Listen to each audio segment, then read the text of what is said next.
Hello, TestFlix. Glad you decided to join my presentation, Artful Testing. I'm Zeger Van Hese and I'm a software tester. And I have another confession to make. I suffer from a severe case of testing analogitis, which means I see testing analogies everywhere. It started long ago when I first rolled into testing, but the latest spell of testing analogitis flared up when I read the book Artful by Austin and Lee Devin, in which they describe how much agile software development is like the performing arts. And I started wondering, what about testing? Can the arts in any way support or inspire our testing efforts? So in this short presentation, I would like to show you one particular way in which testing can benefit from the world of arts, through the way artists look at the world. There are many other ways as well. This is only a small part of the research I did to see what happens when we infuse testing with aesthetics. But first, a pertinent question. Why art? Why is it so interesting? Why not ice skating, hockey, or car mechanics? This is a quote from Philip Yenjewine, former curator of the Museum of Modern Arts in New York. He says that art is not supposed to be just beautiful, appropriate for a setting, or easy. Its most satisfying function is that it allows us to exercise our minds. An artwork establishes boundaries by subject matter, style, materials, techniques, and it then lets us observe and analyze these givens by probing and musing. And by finding ambiguities, we can proceed in a game of speculation, interpretation. I couldn't help but seeing similarities with testing here. And if there is one thing software testing and looking at art have in common, it's the fact that context matters. This is a painting by Vincent van Gogh, Whitfield with Cross. And I invite you to look at it, to observe your reaction to it, to feel how it resonates while you look at it.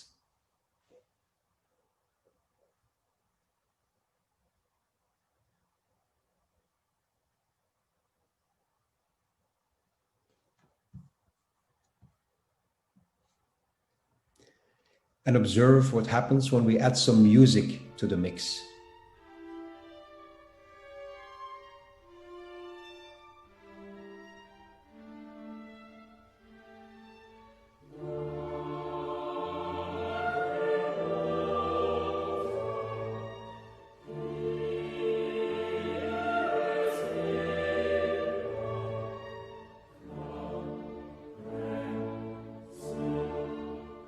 And now observe your reaction, your feelings.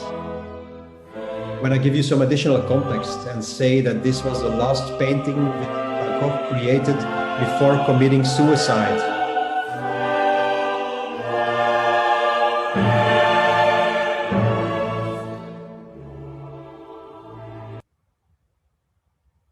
Did it have an impact?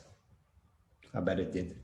What happened here is that the intensity of the beauty and the beauty of art was changed by words, music, or giving some context. But in software testing, isn't the quality of software also judged differently depending on words and feelings? For instance, words. Well, seemingly trivial conversations can have quite an impact. Testers are often primed by simple phrases from everyday tester life, like, "Oh, you don't need to test that, I didn't change anything there." Or, "Can you perform this little test for me?"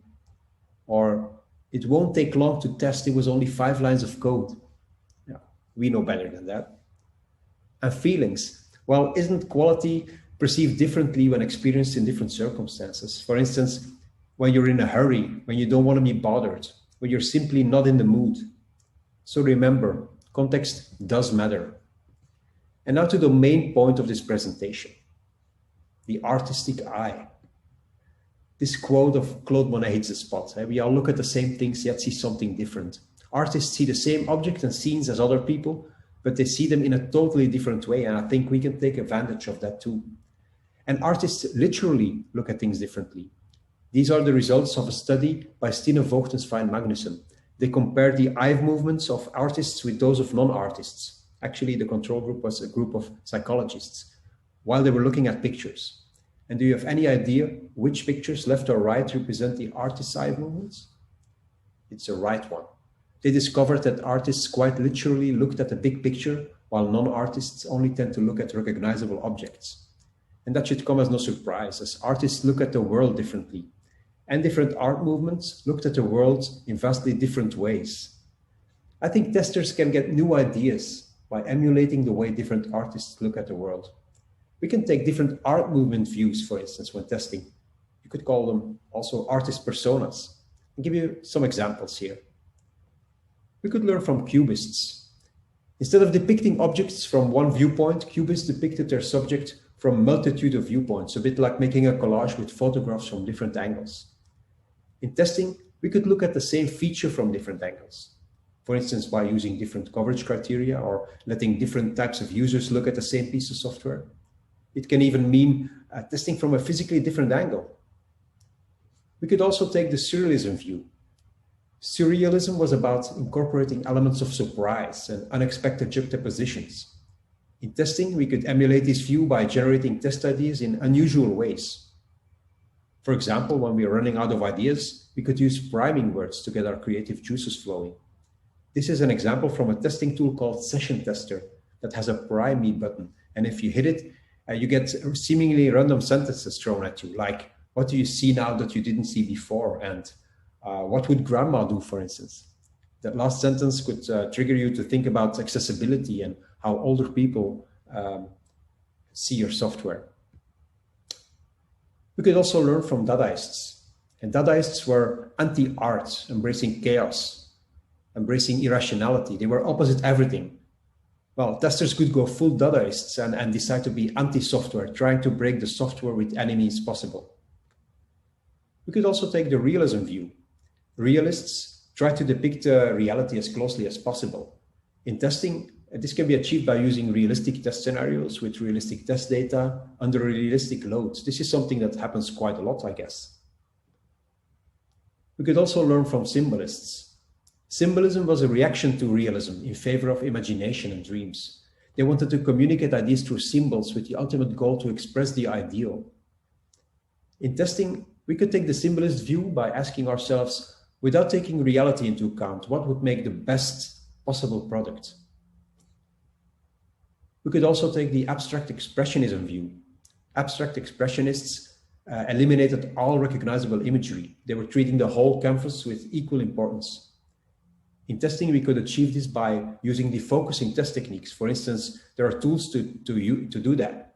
There's a Firefox add-on called Web Developer add-on, and this helps us remove all images and colors from a site, and you get this. See the difference? This could help you see things that you wouldn't see without this add-on there. And lastly, we could learn from suprematists. The suprematism view. Suprematism was about simplicity of basic forms, squares and circles. They wanted to free art from the burden of the object. They wanted to show the inherent beauty in art. They wanted to have the viewers create their own meaning. In testing, we could say, well, let's free the software of the burden of functionality. Let form prevail over function. Evaluate the pureness and minimalism of the application. And ask ourselves, are all redundancies eliminated? This concludes the short presentation. This was only an appetizer, of course, but I hope I inspired you, some of you, to try a number of these views while testing. If it works for you, do let me know. My details are on the slide.